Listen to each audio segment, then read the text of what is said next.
Hi guys, welcome to Being Heard. I'm Riley Bay and this is Miriam Thom. I know Miriam from Instagram when I was first starting out my page, Being Heard, or my platform.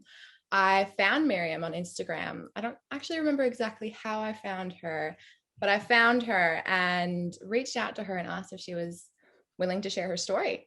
Anyways, she said yes, and she wrote this really amazing post about it was like a snippet of her journey with psoriasis, and she's actually founded a business for skin. And yeah, I've been watching that grow for the past few months. It's been amazing. And yeah, would you like to tell us a little bit about it, Miriam? Yeah, absolutely. Thanks so much for having me, Riley.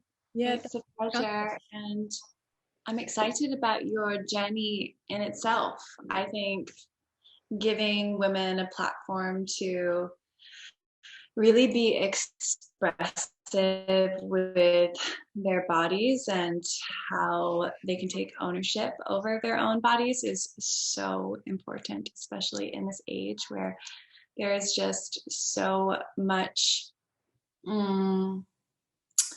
misconception about what beauty ideals have been, and now there is like this new whole world about being diverse and open. And I think that now more than ever, it's like really important that we share our voice and we don't just kind of fall into one side or the other.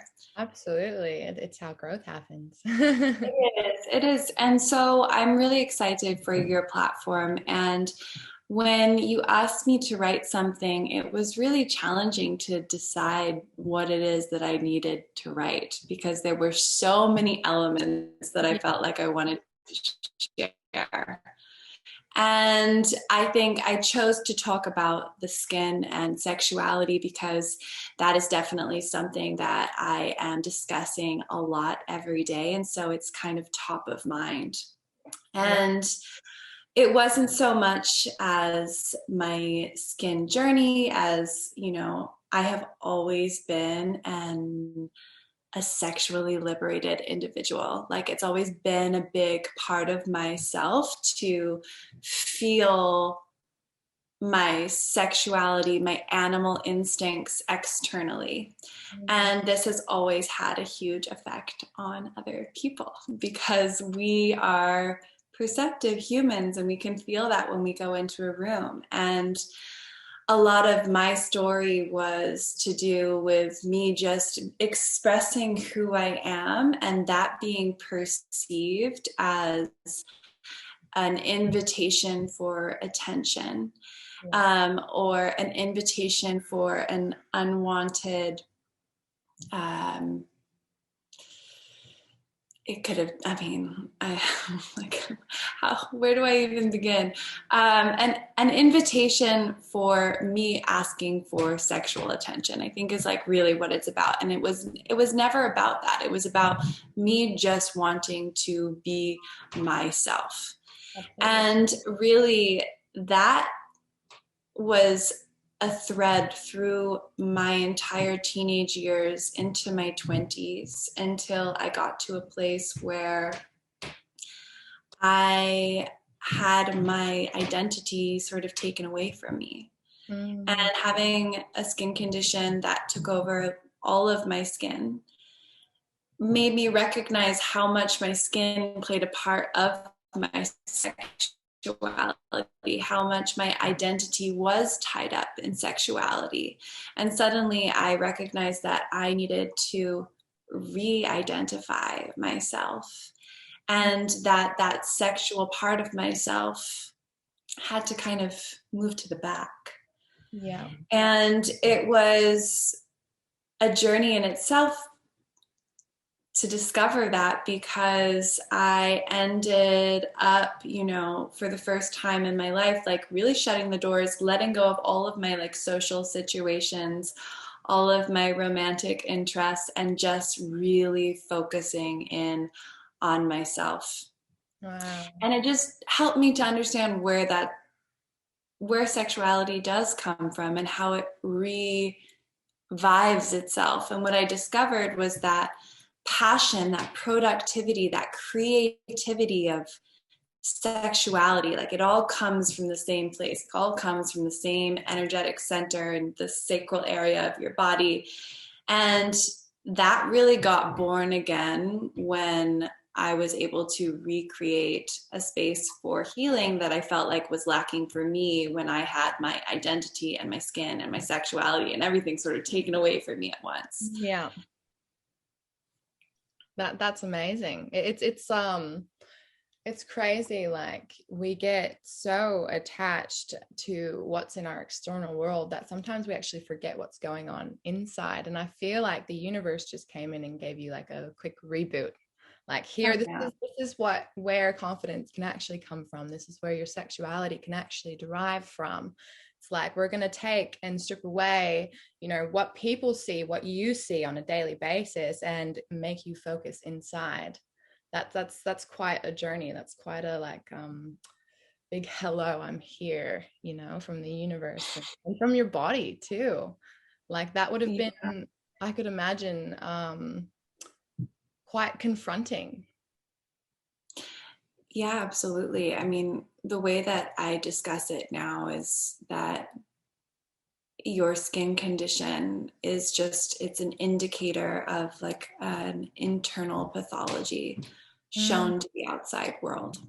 yeah. And so it's like this really beautiful window into what's happening. And yet there's two ways of looking at it. It can be that, you're a victim of this thing that's happening to you, or you can choose to look at it as this gift that is going to allow you, I often use the analogy of the pearl. Like it'll allow you so much irritation that there will be no other option but to become like irritated and discover a pearl. It's like it is that push and struggle and challenge that allows you to really grow and become and turn into whoever it is that you're supposed to be. Like that's how we find our inner strength.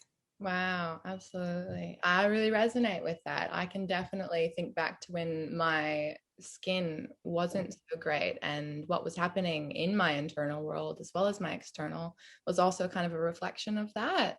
Mm. Amazing. Did you go on to, study deeper into skin when that happened to you? Yeah, so when I first got diagnosed, it was like after 6 months of misdiagnosis and misinformation, and a really similar story to I think what a lot of people experience when they have an autoimmune condition is that there's so much mystery that's involved with it. And Mm, so I had gone to see a selection of different kinds of doctors and dermatologists, and I was going about my life and keeping it completely hidden. I hadn't told anybody. I was just covering my skin. It was the middle of the winter. I was living in New York. I was working, I had a production company that I've been running for 6 years with another woman, and I worked from home. So I was kind of used to that. And I was just trying to figure out what was happening. When I finally received the diagnosis, it was a relief because suddenly it was just like the mystery that was taken away. And I think the mystery can be the scariest part. absolutely.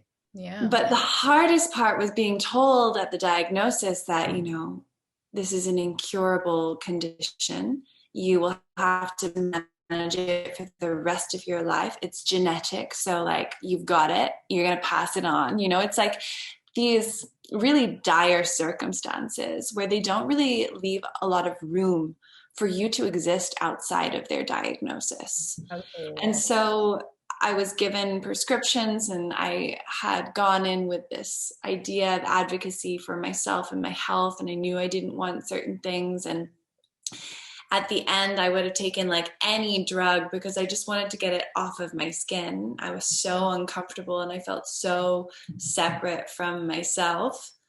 And then I was given this prescription, and when I got to the pharmacy, I discovered it was $862 for a 2 week supply, even with my health insurance. And then I got out of the line and I was like, what? Like, how is this possible? And started to Google like the efficacy of that specific steroid for my strain of psoriasis.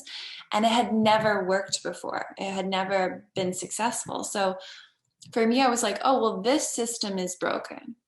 Like, this system doesn't work. This system is not here to support me, and I need to create one that is. Absolutely. Yeah, I think that, our medical system is very flawed.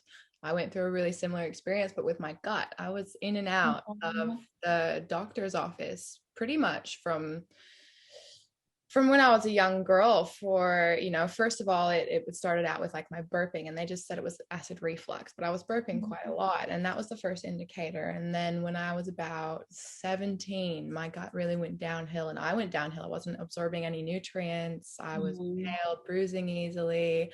My stools were always loose, and I was in and out of the doctors, had many tests, colonoscopies, endoscopies, blood tests.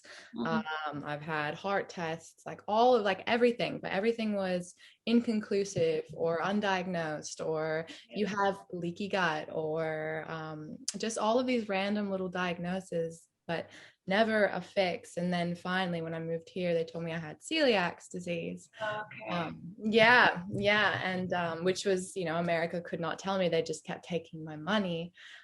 Even with my health coverage, it just kept taking my money. And I got here and I was finally diagnosed. But however, like even that diagnosis of celiac, it's also a genetic disorder as well, and something that they say is incurable. But you know, I've been on my own healing journey with it, and I'm starting to redefine how my gut works instead of listening to the medical professionals, because at the end of the day, they don't know anything. Skin and gut, like that's one of our two massive functions of the body, and yet they're still unable to tell us how it works or what to do, or how to go about healing ourselves in the right ways. And they just expect you to take all these pills and spend all of this money on yourself to get a quick fix, but it's not the way. It's so flawed. Yeah, well, and it can, I mean, the problem is that it can be solved, but it's through lifestyle medicine. Yeah, absolutely. So that doesn't make them any money. Yeah. And it is Oh, that's the part that goes backwards. And the problem is that, if you begin to do the research yourself and you're looking into it, it's gonna you'll find, exercise, eat more plants, take Epsom salt baths. I mean, with celiac, like it's all like kind of the same thing, meditation, blah blah blah. But actually getting people to do that, mm, and actually helping people to develop those tools is really hard. yeah. You can't just like overnight wake up the next day and be like, okay, I'm gonna try, like I'm gonna do this diet that's gonna work for me long term. I'm Mhm. gonna start exercising, I'm gonna start meditating. It's like these are things that take a really long time to cultivate, Yeah. and there's no systems in place. Like this isn't a part of education. It should be a part of education. They should be getting people in schools learning how to meditate from a really young age, so that it's not even about clearing out your thoughts, but it's just more so about carving out space in your life for something that's going to help to downregulate your nervous system. Like everyone should know what their nervous system is in Yeah. a way that's practical, because it's not practical to learn it about it from a medical book when you're, I don't know what it is, like sixth or seventh grade or something in biology. Like that doesn't stick. But to learn what it feels like in your body when you learn how to breathe is something that actually can have a lasting effect. Yeah. Yeah, absolutely. And yeah, education, that's a really big one when it comes to our bodies, because you're right, it doesn't stick. It's something that No. we're not paying attention to. And they know that as well. They know that we're not paying attention at that age, and they know that that's something that's not going to absorb. But yeah, it is something people are fixed, and people are set in their ways.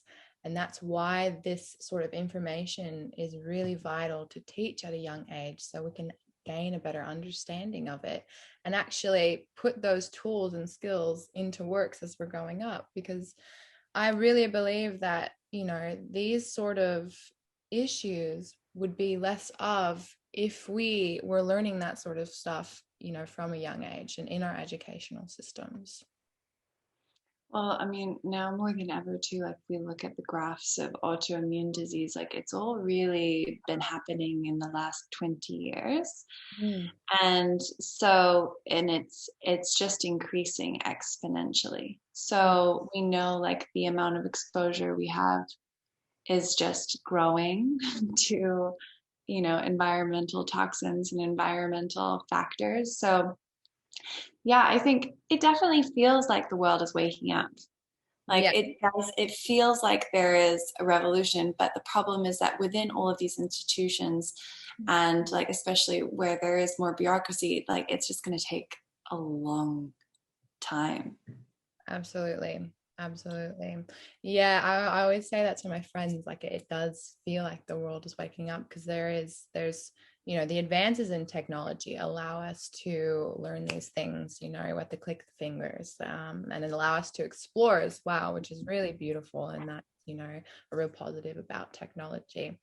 But then I remember that I'm in my reality and I'm in my world, and Oh, yeah. my reality seems like it's waking up because I surround myself with those people, and I surround myself with that environment, and I actually choose to live that way, right? But then I forget that there are billions out there, and their reality is not my reality.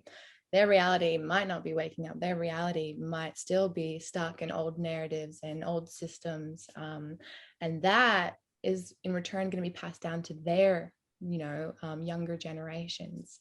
So it's like, Mm. yeah, our world is definitely waking up, but there still has to be more action, that needs to be put into place if we are going to, teach people the way of, health and the wisdom and the knowledge about our environment, about our body, and about what we can do as a collective to actually shift old paradigms and start living in a more sufficient way.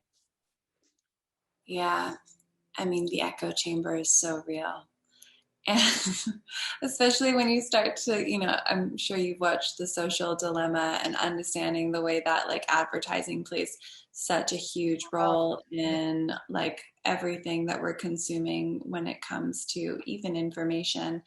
Mm. And so, yeah, it's really tricky to know where to begin. And I see this every day with the people that are following Club Sora and like how much information they have and the experience that they're receiving when they go to these dermatologist offices. And, like the first thing that they're given is a topical steroid. And these can have really, really dramatic long lasting effects on your skin and your mental health. And they are just given out like candy.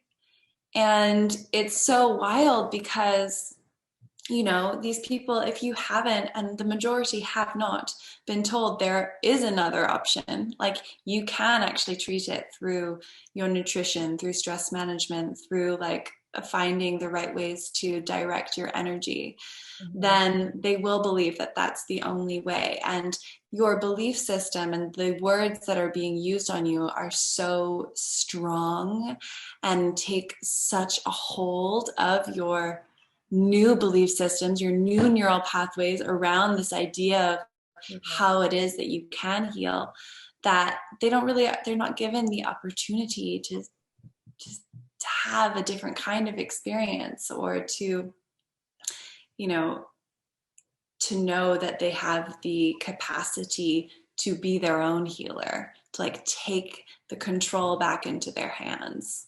absolutely. Yeah, words cast spells. That's actually a topic that my friends and I have been talking about a lot.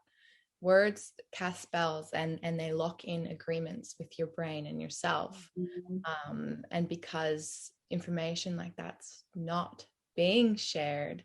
You know, people are, when they're going and they're getting those prescriptions from the doctors or talking to, you know, their dermatologists, they're locking that in. That's an agreement with self. And, you know, that's really, it's really unfortunate that our systems aren't allowing, you know, for this sort of knowledge to be shared, or, you know, for, or letting people know that there is another way, right? It's kind of just left in your ballpark. You know, if you have that like revelation of like, this is not going to work for me, like you did in that line when you found out your prescription was about $800, which is insane.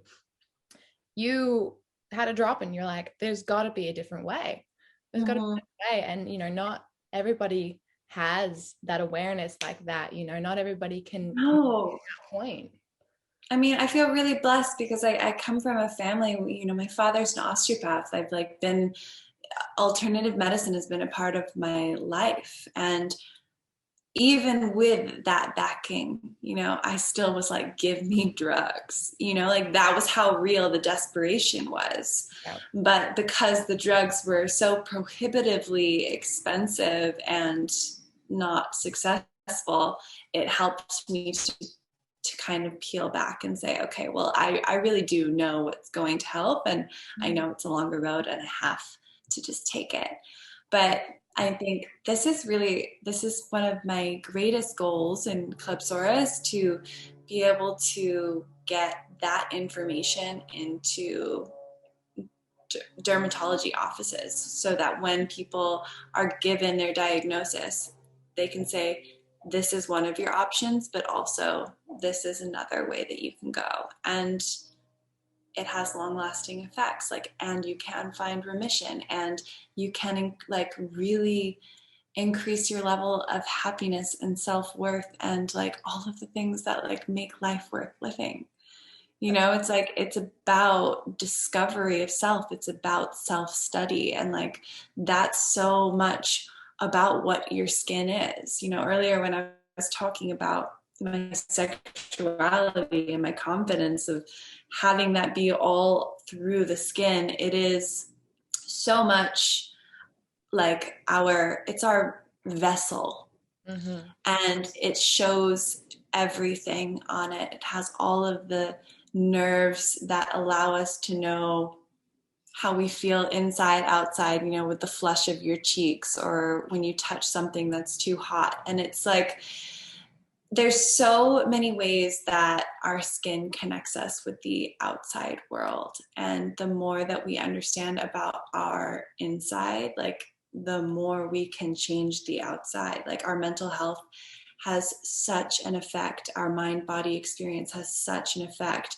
And as you know, the gut is so intertwined with all of this, and the 70% of our immune systems that live inside of it. So I don't know. I feel so inspired when I see people who have been able to go through this transformation, because it's so visible. Yeah. You know, and it can have such a profound effect. Yeah, absolutely.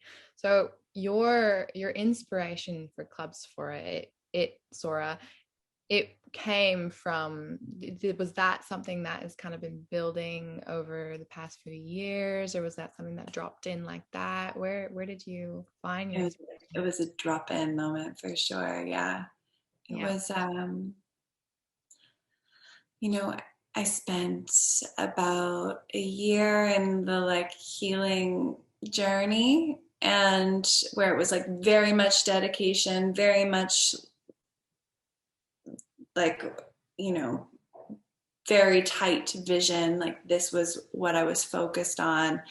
And I changed so many aspects of my life, and went and got my teacher training certification for yoga and meditation, and really started to like walk towards this other life that was just kind of unveiling itself to me. It was like, come here, like follow this light. And I was like, okay, I will not. You know, I was just like, I like it because it felt so good. And despite the fact that my skin hadn't cleared, I was like feeling myself so much more. I was like, oh yeah, this is like the stuff that I'm made to do. And this is what makes me feel alive and makes me feel lit up. And like, I had no other choice but to follow it and to just continue. And as I did, things just became more and more clear. And eventually I told my business partner that I wanted to pivot towards wellness and let go of the production company. And she met this idea very amicably and understood, because she had seen the struggle I had been going through, and was like, I get it. Like, production is stressful. Mm. And then 3 days after I told her, my skin totally cleared. Like, the inflammation just left my body. Oh, wow, that's amazing. Yeah. And I mean, it was more amazing because I had been experiencing for years this feeling of perpetual unrest around my work. And Mm. I just didn't feel like I was doing my life's work. Like, I didn't feel like I was doing my purpose. And it just gave me anxiety. I was just like, I'm wasting time. I know I'm supposed to be doing something else. Like, there were elements of my production work that I loved, like storytelling and sitting with people and interviewing, like this part of it was so important to me. And I loved to shoot and I loved to create events, and it was all enjoyable, but it wasn't my life work, and I knew, and I was like holding that. And the winter when I had my first flare, I was really depressed, and I was like really moving through this like dark night of the soul when the psoriasis appeared. So to have the inflammation leave my body when I made the decision to shift is how I really came to practically understand the psychosomatic connection between the mind and the skin, and our decisions and our choices, and how they can affect our immune systems and nervous systems, and everything is just so connected. Absolutely. Yeah, I agree.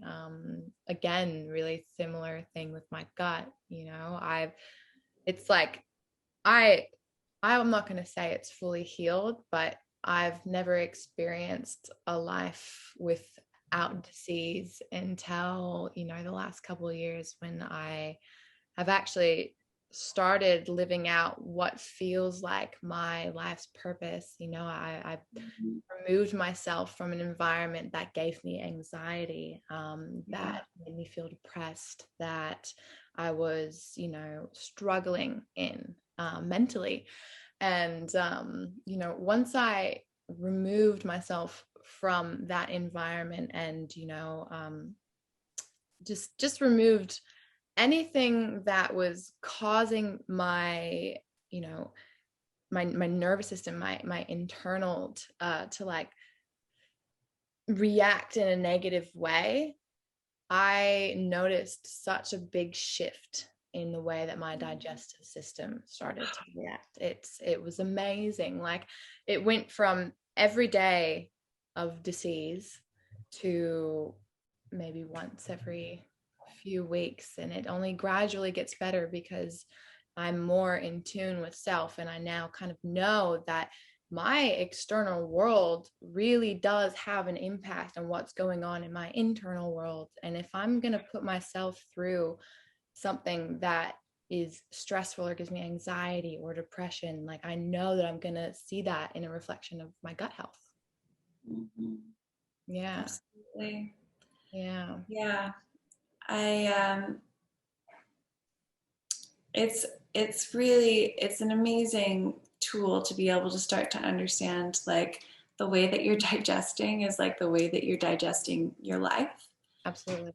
You Yeah. know, it's like that all is happening in the same area. We talk about like traditional Chinese medicine and the fact that like we are processing and metabolizing our emotions and our experiences in the same area that we're processing all of our food. So it makes perfect sense that that would have such a strong correlation. Also, you were in Portland, Oregon, right? So I'm like, it's so rainy. It's so rainy for so much of the year. So Yeah. that can have a really big effect. I know for me, I had to design the life that I wanted to live. And so that meant leaving my production company. It meant leaving Brooklyn. It meant trying to figure out where I was going to live. And I know you originally asked me how I came up with the idea of Club Sora, and it was literally just I was living out of a horse barn in upstate New York during coronavirus next to a little creek with like very little Wi-Fi. And one day I just realized like, oh, I know what I'll do. I'll create the platform that I wish would have existed for me when I was first diagnosed. And that was basically the idea is like I had to create a circle of specialists around me. I had to create a circle of people who treated the body from a integrative and functional perspective. And it was challenging and it was expensive. And I wanted to make that accessible for everybody else so that, they could learn as much as they can. I think it often takes these diseases, these autoimmune diseases, to get to a place where you're like, oh, I really want to learn how my body works. Absolutely. Because that's how I'm going to fix it. And so, it would be great to get to a point where we can disrupt that and we can like start to learn about our bodies as a preventative method, but we're still following the, structure of Western medicine, which is that prevention doesn't come first, unfortunately. Yeah, absolutely. Before, when you were saying that, all you wanted was that fix, like get this, out of my body. So you went to go get those prescriptions, but your dad was an osteo. So you actually grew up, with this sort of knowledge present and in your awareness, but you still, like, it went to show how strong the conditioning of Western medicine really is, even to those that grow up with the knowledge of alternative medicine. I found that really interesting. It's like we are so heavily conditioned to want to fix ourselves quickly, and we believe that Western medicine is the way, like it's what's going to rid us of whatever is inside of us. But in reality, it's only creating more problems in the long run. It's only, if it's helping one thing, it's destroying another. And I know that to be true, like all these antibiotics, and like it's might be helping in one way, but it's definitely destroying something in another way. And it's phenomenal because it's not something that we're aware of. We're just so willing to fix the one problem that is present in our life without the knowledge that we might actually be creating more problems. Oh, yeah. I mean, the comorbidities that are connected with these skin diseases are so much more lengthy and, oftentimes fatal than the skin condition that it started with. And this is because it's not being dealt with from the root cause. And yeah, I mean, it comes back to these like topical steroids and these immunosuppressants, like the fact that we're suppressing the system that we need to be bolstering and supporting in order to get to a place of homeostasis. It's just so backwards. But I agree with you. I mean, I think that conditioning is so strong, and it all kind of comes back to, the importance of our external appearance in this world. Like, this is huge. This is who I am. Like, this is how I present. And with the skin, it's the same way. And it's like, I cannot present with that out of the way. And so it becomes something that like has so much more power. And you lose such a sense of self. And when you lose that sense of self, you're very willing to take something that you think will give it back to you. Absolutely. Yeah. And I guess that's a whole another part of the conditioning, isn't it? It's like we're so conditioned to, attach ourselves to the outside. Like we are what we see.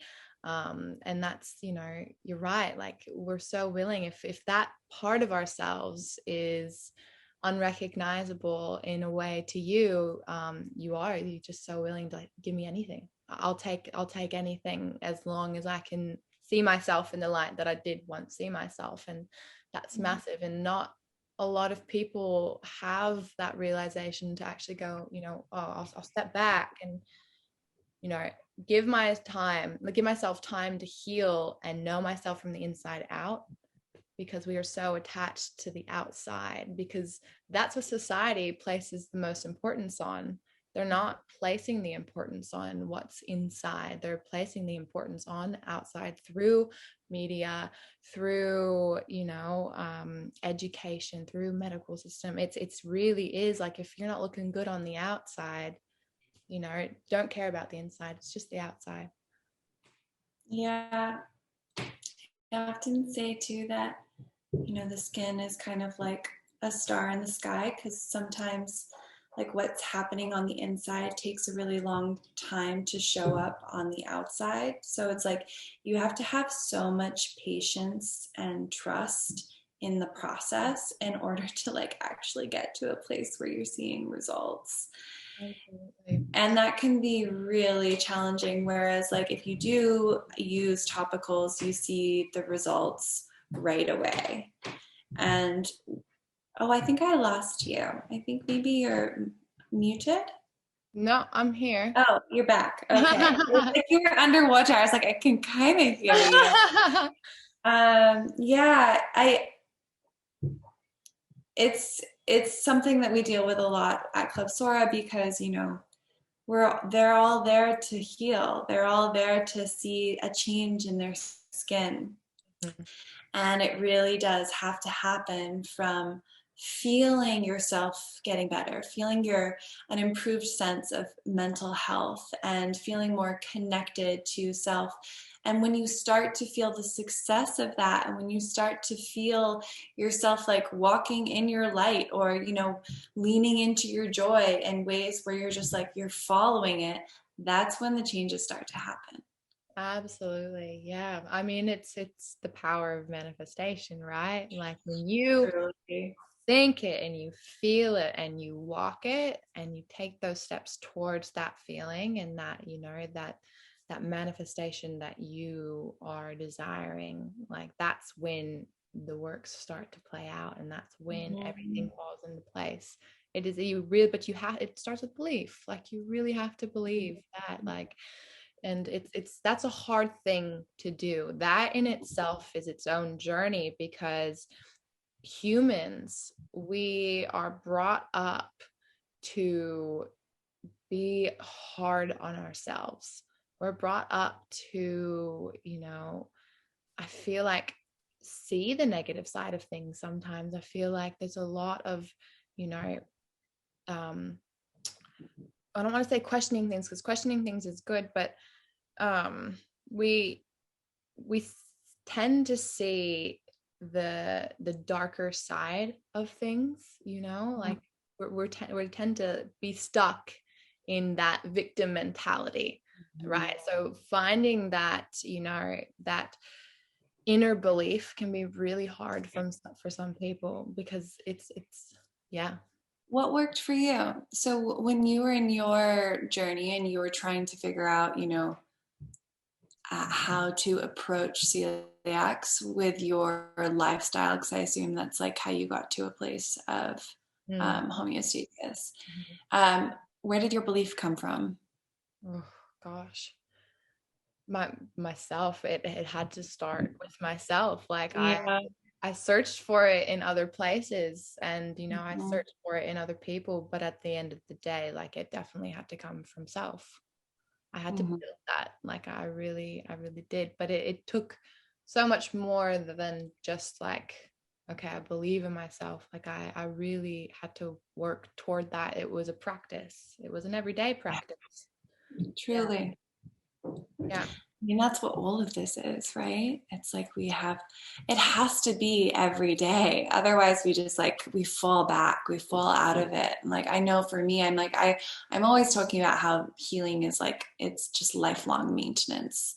Like I think about it like that book, in the art of motorcycle maintenance, where it's like that's really where the art comes in. It's like, how do we tend to our body? How do we make sure that everything is running optimally, so that when we are given a circumstance that we are challenged by, like, our resilience can like lift up and hold us and push us through it in a way that allows us to like rise up on top again stronger. And the only way is that daily in and out practice, because yeah, it's so easy to get caught up in the world. Like I definitely do. I see myself even during COVID, you know, there's still so many distractions. There's still so much to be anxious for. There's so much pain and suffering in the world. And like, there's just, it's very challenging to find the light.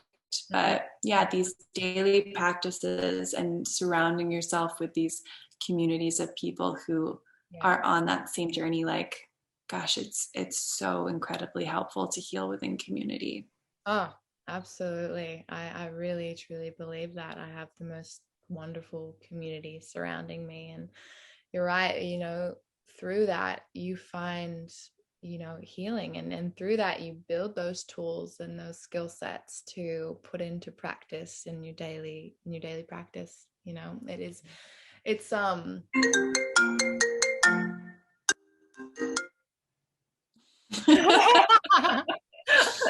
good. Sorry. It's fine. What was I going to say? But yeah, it's being soft on ourselves in those practices as well, because a lot of the time, you know, when we aren't in a good way, we're quite hard on ourselves because we want to be in a good way.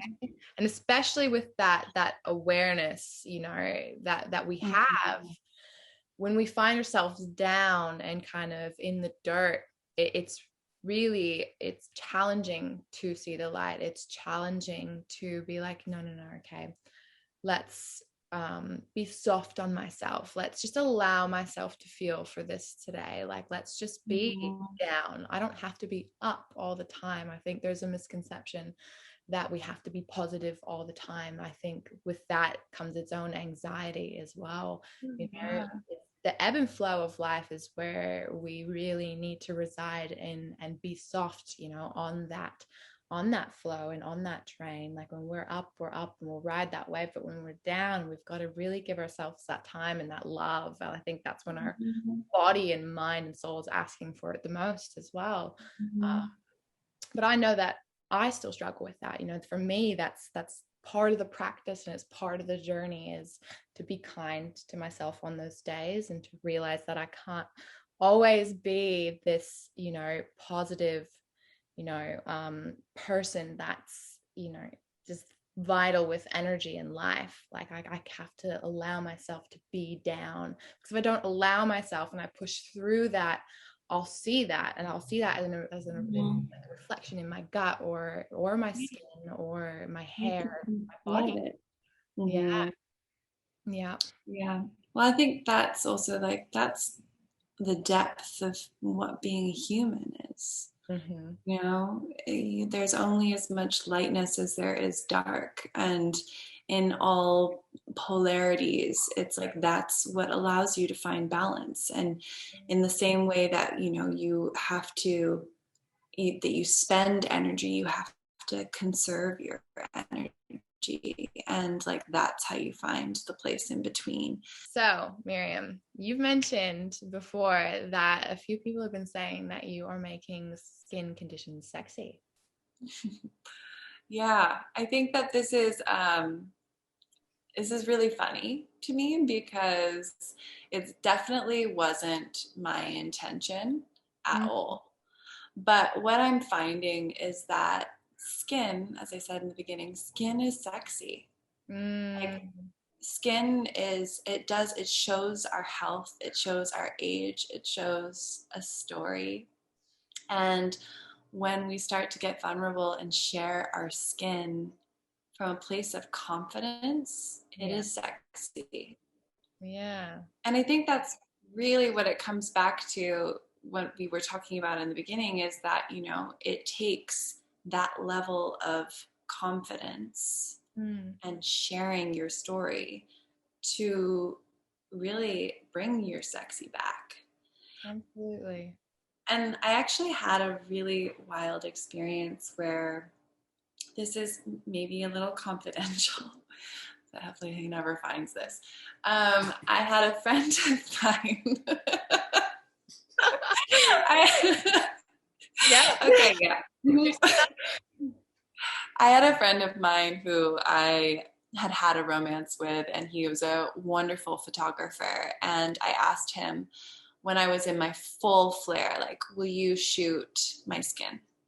Mm-hmm. And he was like, I can't even like see your skin because I was covering it all the time. I wasn't out of the closet about my skin.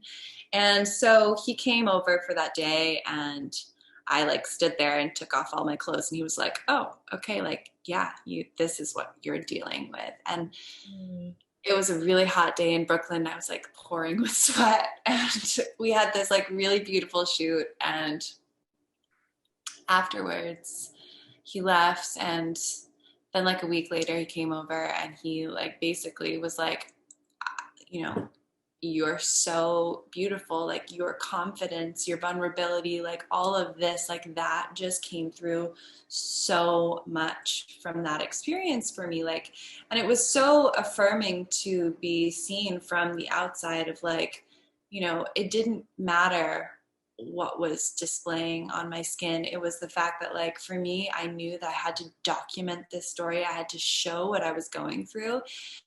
And as an outsider, he was seeing it as like this beautiful portrayal of confidence, and that was sexy. Mm. Like that was the sexy part. And when people say to me like, you're making skin conditions sexy, I'm like, no, confidence is sexy, and that's what people are showing. Yeah, absolutely. That's really beautiful. You're right. Like it comes from the inside, you know. You could be the most um physically beautiful, aesthetically pleasing person in the world, but if what's on the inside is not beautiful, it doesn't matter, you know, because it does. It's from the inside. It's our heart, you know, it's our mind, it's our body, it's our soul. Like all of that comes into play. And I really love that story actually, because it's just like that for me. It affirms, you know, that it really matters how we hold ourselves as humans, you know, and how we treat people, and you know how we treat ourselves. And that's the beauty in us. That's the beauty of humanity. I really love that. It's also about the intention Mm, behind it too, like our intention with the way that we display ourselves, with the way that we connect with others, like all of that can be felt. absolutely. Absolutely. Well, Yeah. I think I'm going to leave it at that really epic note. But I do have one question for you. To someone who may be experiencing a similar journey to you, what's your advice to people out there? Mhm. My advice is really to give yourself the time and the space to heal, to take a step back and to reframe the narrative around whatever it is that you're going through. And that first step is really knowing that it's here as a gift, that it's here as information, that it's here to stop you because you were not stoppable before. Like these things turn up because they have to. And as they do, really being able to see it as like, okay, this is information. What am I going to do with this? How is this going to help me to grow? And it's hard. It's really challenging. That does not make it easier. Yeah. But it will open up the pathway. It will reveal the pathway for you if you can see it like that. And then really surrounding yourself with people who know where you're coming from. That's really a huge part of the healing journey and getting on your very specific path, because bio-individuality is so real, and we all need something different to heal. And for many of us, it's not just nutrition, and it's not just mind body, and it could be something as big picture as your career or path or your romantic partner. Like, there are so many elements, and healing is never just one thing. It's about approaching it from all of those different angles. So be kind. Be kind, walk slowly, see it as a gift, and then just follow your joy. Follow the things that make you feel alive. Follow the things that like feel good in your body. Like, be led by that. And slowly, hopefully, it will begin to reveal itself. That's amazing. Beautiful. Those are really beautiful words. Miriam, thank you so much for joining me this morning or this afternoon, where you're at. I really appreciate your time and you taking the time to do this. It means a lot. I think, you know, there are going to be a lot of people that are going to resonate really deeply with this, and it's beautiful that we have the opportunity to share our stories and be heard. Yeah, thank you so much, Riley. I really appreciate you bringing me on and creating this platform. It is incredibly important. And I look forward to catching more conversations and following your journey as well. Me too. Mm-hmm. Thank you so much. I hope you have the most amazing rest of your day, babe. You too. I'm going to have an epic day. I love starting my day like this. It's so uplifting. Yes, exactly.